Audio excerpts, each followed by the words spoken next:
दोस्तों, किसी ने सही बात कही है, पीठ हमेशा मजबूत रखनी चाहिए, क्योंकि शाबाशी हो या धोखा दोनों हमेशा पीछे से मिलते हैं।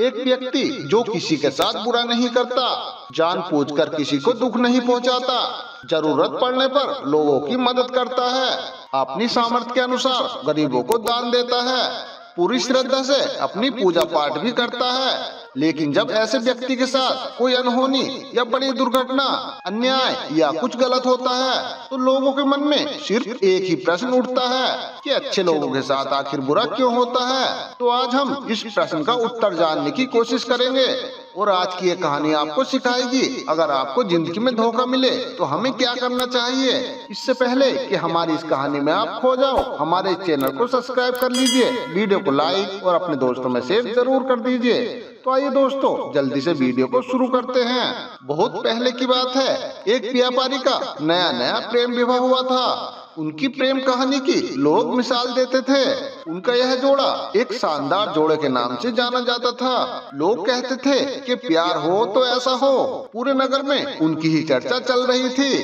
जब भी पूरे नगर की मसाले बुझ जाती थी तो उनकी छत पर एक उनके प्यार की मिसाल जलती रहती थी। इस बात के बारे में वहाँ के राजा रानी को भी मालूम था। एक दिन राजा और रानी छत पर टहल रहे थे। वह अपनी रानी के साथ में आकाश में तारों को देख रहे थे। उन्होंने उसके बाद अपने नगर को देखा। पूरे नगर में अंधेरा था, लेकिन एक मकान की छत पर एक अकेली मशाल जल रही थी। दोनों ने एक दूसरे को देखा और उसके बाद में दोनों में आपस में चर्चा शुरू होने लगी। राजा और रानी में बहस छिड़ गई। उन दोनों में इस बात पर बात होने लगी कि उस व्यापारी का जो प्रेम विवाह हुआ है, उस जोड़े के बारे में लोग कहते हैं कि बहुत प्यार है दोनों में। आखिर ये कैसे हो पा रहा है? उनका वैवाहिक जीवन इतना अच्छा कैसे चल रहा है? राजा ने कहा, जो सारा साथ है वो पति दे रहा है। पति ही अपने प्यार को निभाकर चल रहा है। पति बहुत समझदार है, उसी की वजह से ये रिश्ता बहुत गंभीर होता जा रहा है। फिर रानी ने कहा, ऐसा बिल्कुल भी नहीं है। उसकी पत्नी बहुत समझदार है, उसकी पत्नी बहुत सभ्य है और संस्कारी है। उसकी पत्नी को यह समझ है कि रिश्ते को कैसे संभालना है और उसी की वजह से रिश्ता इतनी खूबसूरती से चल रहा है। दोनों के बीच में आपस में बहस होने लगी। फिर राजा ने कहा, अरे बात विवाद करने से कुछ नहीं होगा। राजा ने दिमाग से काम लिया और अपनी रानी से कहा, चलो हम एक काम करते हैं, उन दोनों की एक छोटी सी परीक्षा रखते हैं। फिर रानी ने कहा, चलो ठीक है, अब बताओ हमें क्या करना है। फिर राजा ने कहा, हम व्यापारी और उसकी पत्नी की परीक्षा लेंगे और हम ये मालूम करेंगे कि दोनों के बीच में वाकई में प्यार है या नहीं। उन्होंने एक तरीका तैयार किया। अगले दिन रानी ने अपनी एक दासी को व्यापारी के घर भेज दिया। रानी का संदेश लेकर वह दासी व्यापारी के घर गई और जा करके व्यापारी से बोली कि रानी साहिबा ने मुझे आपके पास भेजा है और रानी साहिबा कह रही हैं, अगर आप अपनी पत्नी की हत्या कर दें तो रानी जी आपसे शादी करने के लिए तैयार हैं। वो आपसे प्यार करने लगी हैं, आप पर मोहित हो गई हैं। फिर व्यापारी ने कहा, कृपया करके आप उनसे मेरी तरफ से माफी मांगिए और उनसे कहिए, अगर 1000 रानियां भी आ जाएं, तब भी मैं अपनी पत्नी को नहीं छोड़ूंगा। मैं जिंदगी भर उनके साथ रहूंगा और अपनी पत्नी की रक्षा करूंगा।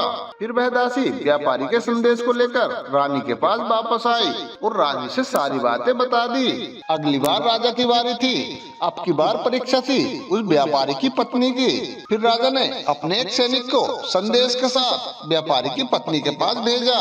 फिर उस सैनिक ने व्यापारी की पत्नी से कहा, मैं राजा साहब का संदेश आपके लिए लाया हूँ और हमारे राजा कह रहे हैं, अगर आप अपने पति की हत्या कर दें तो राजा साहब आपसे शादी कर लेंगे और आपको हमारे राज्य की रानी घोषित कर देंगे। व्यापारी की पत्नी ने एक चौंका देने वाला काम किया। उसने सैनिक से कहा, आज रात 2 से 3 बजे के बीच हमारी छत पर जो मशाल जल रही है वह बुझ जाएगी और जब वह बुझ जाए तो समझ लेना मैंने अपने पति की हत्या कर दी। व्यापारी की पत्नी कहती है, राजा साहब का जो प्रस्ताव है मैं उसे मानने के लिए तैयार हूँ। वह सैनिक दौड़ करके राजा के पास वापस आया और राजा को सारी बातें बता दी। सैनिक ने राजा से बताया कि व्यापारी की पत्नी ने आपका प्रस्ताव स्वीकार कर लिया है और वो आज रात को 2 से 3 बजे के बीच अपने पति की हत्या कर देगी। राजा ने फटाफट से अपने सैनिकों की एक टुकड़ी तैयार की और कहा, देखो हमें बचाव के लिए तैयार रहना है। जैसे ही वो मसाल बुझेगी तुम्हें फटाफट से व्यापारी के घर में जाना है और तुम्हें उस व्यापारी को बचाना है। सबने कहा, ठीक है राजा साहब, जैसी आपकी आज्ञा। राजा अपने राजमहल की छत पर चढ़े, उसके साथ उसकी पत्नी भी थी। दोनों यह देख रहे थे कि वाकई में वह मसाल बुझेगी या नहीं। चौंका देने वाली बात तो यह थी कि 2 से 3 बजे के बीच वह मसाल बुझ गई। व्यापारी जब अपनी दुकान बंद कर आया था तो वह खाना खाकर सोने चला गया। सारी बातें वैसे ही चल रही थी जैसे कि पहले चलती थी, लेकिन इस बीच में उस व्यापारी की पत्नी ने अपना खेल शुरू कर दिया था। व्यापारी की पत्नी ने एक फांसी का फंदा तैयार किया था और 2 से 3 बजे के बीच में उसने अपने पति को ही फांसी पर लटका दिया। जैसे ही वह मसाल बुझी, राजा के सभी सैनिक व्यापारी के घर में दौड़ कर गए।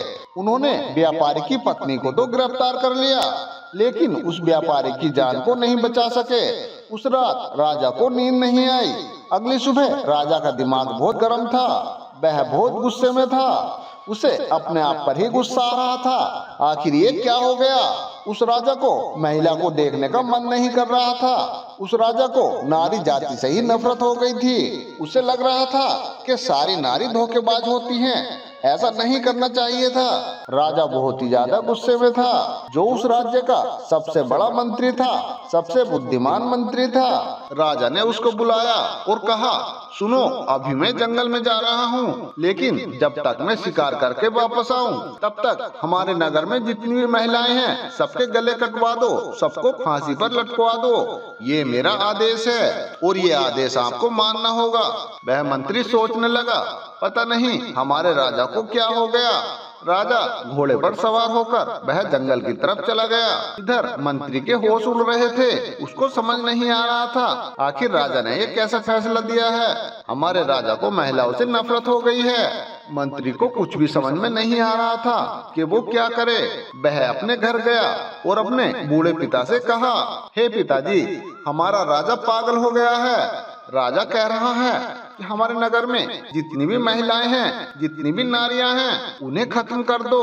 हमारे राजा को नारी जाति से नफरत हो गई है। जो उस मंत्री का पिता था पुराने जमाने में, जो उस बूढ़े मंत्री का पिता था, वह उस राजा के पिता के जमाने में उस राज्य का मंत्री हुआ करता था।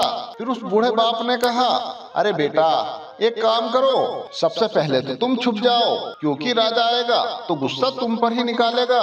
मैं उससे बात कर लूंगा, तुम परेशान मत हो।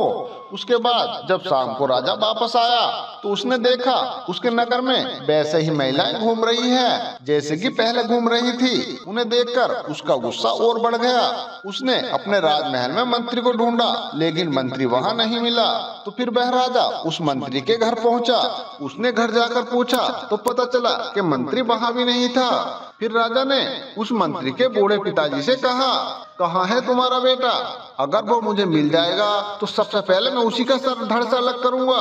तो फिर उस बूढ़े ने कहा, बेटा थोड़ा शांति रखो, राजा साहब की जय हो। उस बूढ़े ने कहा, बेटा बहुत गुस्से में नजर आ रहे हो, आखिर क्या हुआ, क्या बात है, मुझसे बताओ। फिर राजा ने कहा, मैंने तुम्हारे बेटे को एक आदेश दिया था, उसने आदेश नहीं माना। अब मैं उसे मृत्यु दंड दूंगा। मुझे उससे बहुत ज्यादा नफरत हो रही है। मंत्री के बूढ़े पिता ने राजा से कहा, मुझे मालूम है आप क्यों परेशान हैं। आपके एक फैसले के वजह से एक व्यक्ति की जान चली गई और आपके सामने जो आपको लगता था कि प्यार वाला रिश्ता है, वह धोखेबाजी वाला रिश्ता निकला। आप इस धोखे वाले रिश्ते से परेशान हैं। आपको अंदर ही अंदर यह बात खाई जा रही है, कोई भी पत्नी ऐसा कैसे कर सकती है। इसीलिए आप इन सारी नारियों को खत्म कर देना चाहते हैं। राजा साहब, आपका आदेश जरूर माना जाएगा, लेकिन उससे पहले मेरी एक बात सुन लीजिए। जब तुम्हारे पिताजी का राजपाट था, उस समय में मैं वहाँ का मंत्री हुआ करता था, तो कृपया करके मेरी एक छोटी सी बात सुन लीजिए। उस समय की कहानी मैं आपको एक सुना देता हूँ, आपको सब समझ में आ जाएगा। राजा ने कहा, सुनाइए, समय वेस्ट ना कीजिए। उस बूढ़े ने राजा को एक छोटी सी कहानी सुनाई। उसने कहा कि राजा साहब, एक बार मैं तुम्हारे पिताजी के साथ शिकार के लिए जंगल में गया। हम रास्ता भटक गए थे। मैं जंगल में अंदर की ओर चला गया। मुझे बाहर निकलने का रास्ता नहीं मिल रहा था। तभी मैंने देखा कि एक योद्धा घोड़े पर सवार होकर आया और उसने रस्सी मुझ पर फेंकी और मुझे बांध करके अपने साथ ले गया। मुझे ये पता नहीं था कि वह मुझे कहाँ ले जा रहा है। वो मुझे कब्रिस्तान में लेकर गया। जब वह मुझे कब्रिस्तान में लेकर गया तो मुझे लगा मेरा खेल यहीं खत्म होने वाला है। मैंने अपनी जान बचाने की बहुत कोशिश की, लेकिन वो बहुत ताकतवर था। एक कब्र के नीचे की तरफ एक गड्ढा खोदना शुरू किया और उसने कहा कि चुपचाप मेरा साथ दो। हम दोनों ने मिलकर के वहाँ 2 कब्र खोदी। मेरी तो समझ में आ रहा था कि एक में तो मुझे दफनाया जाएगा, मेरी मौत होने वाली है, और दूसरी में किसको दफनाया जाएगा मुझे ये पता नहीं था। जो कब्रिस्तान था उसके पास में ही एक खंडर था। वह योद्धा फटाफट दौड़कर उस खंडर की छत पर गया। उसने मुझे घोड़े से बांध रखा था और उस खंडर की छत से एक सरकटी लाश नीचे की तरफ फेंक दी। मैं डर गया। वो जिसकी लाश थी, ऐसा लग रहा था जैसे कि अभी अभी उसकी हत्या की गई है। वह योद्धा छत से उतर करके वापस नीचे आया और मुझसे कहा कि सुनो, इस लाश को दफनाना है। कब्र की पैरों की तरफ उस लाश को दफना दिया गया। मैं बहुत डर रहा था राजा साहब। मुझे ऐसा लग रहा था जैसे दूसरी कब्र में मुझे दफनाया जाएगा। लेकिन उस योद्धा ने जो मुंह पर कपड़ा बांधे हुए था, उसने वह कपड़ा हटाया। वह एक खूबसूरत कन्या थी कि तुम घबराओ मत, मुझे पता है तुम कौन हो। तुम इस राज्य के मंत्री हो और तुम इस राज्य के राजा को मेरा ये संदेश देना। उनके एक राजकुमार ने मेरी हंसती खेलती जिंदगी को बर्बाद कर दिया। वह राजकुमार मुझे पाना चाहता था, इसलिए उसने मेरे पति की हत्या कर दी। यह मेरे पति की कब्र है, जिसके नीचे एक और मैंने कब्र खोदी है, और ये जो लाश है उसी राजकुमार की लाश है जिसे हमने दफना दिया है। और उसके बाद वह बोलती चली गई और कहा कि मैं अब अपना गला काट रही हूँ, मैं अपनी जान दे रही हूँ। मैं अपने पति के पास वाली कब्र में जिंदगी भर आजीवन तक रहूंगी। जब तक हम दोनों का नामो निशान रहेगा, हमारी यादें इसी तरह से चलती रहेंगी। मैं अपनी जिंदगी अपने पति के नाम करना चाहती हूँ। अगली जिंदगी में भी हम जहाँ मिले हम साथ रहें। इसी तमन्ना के साथ में मैं अपने पति के साथ दफन होना चाहती हूँ। कृपया करके आप मुझे दफन कर दीजिए। और यह बोल करके उसने अपना गला काट दिया। राजा साहब, उस दिन मुझे समझ आया कि सच्चा प्यार क्या होता है। उस महिला ने जो अपनी जिंदगी कुर्बान कर दी अपने पति के लिए, उसने मुझे सिखाया कि सच्चा प्यार क्या होता है। आप तो इस बात से परेशान हैं कि वो जो व्यापारी है उसकी पत्नी ने उसे धोखा दे दिया। आप इस महिला के बारे में सोचिए जिसने अपने पति के लिए अपनी भी जान दे दी। आप एक महिला के धोखेबाजी के लिए सारी महिलाओं को कहां फांसी पर लटकाने चले थे। महाराज, अपने फैसले को बदलिए। राजा को समझ में आ गया था कि वह कितनी बड़ी गलती कर रहा था। दोस्तों, यह कहानी बहुत छोटी है, लेकिन हम सब के लिए एक जरूरी मैसेज लेकर आई है। हम लोग जिनको हमें कभी न कभी किसी न किसी से धोखा मिला है, हम लोग अंदर से टूट जाते हैं। हमें लगता है लड़का या लड़की खराब है, सारे लड़के खराब होते हैं, सारी लड़कियां खराब होती हैं। किसी एक व्यक्ति की वजह से जिसने आपको धोखा दिया है, बाकियों को भी उसी तराजू में तोलना सही नहीं है। जिंदगी में हमेशा याद रखिए कि अगर बुरे लोग इस दुनिया में हैं, तो अच्छे लोगों को भी इस दुनिया में कोई कमी नहीं है। अगर आपका एक रिश्ता टूट गया, आपको एक जगह से धोखा मिला है, इसका मतलब ये नहीं है कि आपको हमेशा ही धोखा मिलेगा। जिंदगी में प्यार जरूर मिलेगा। दोस्तों, आपने हमारी इस वीडियो से क्या सीखा, आप हमें कमेंट करके जरूर बताएं और कमेंट बॉक्स में बौद्धाय नमः अवश्य लिखें। तो मिलते हैं दोस्तों इसी तरह की एक और नई वीडियो के साथ। तब तक आप अपना ध्यान रखिए और हमेशा खुश रहिए।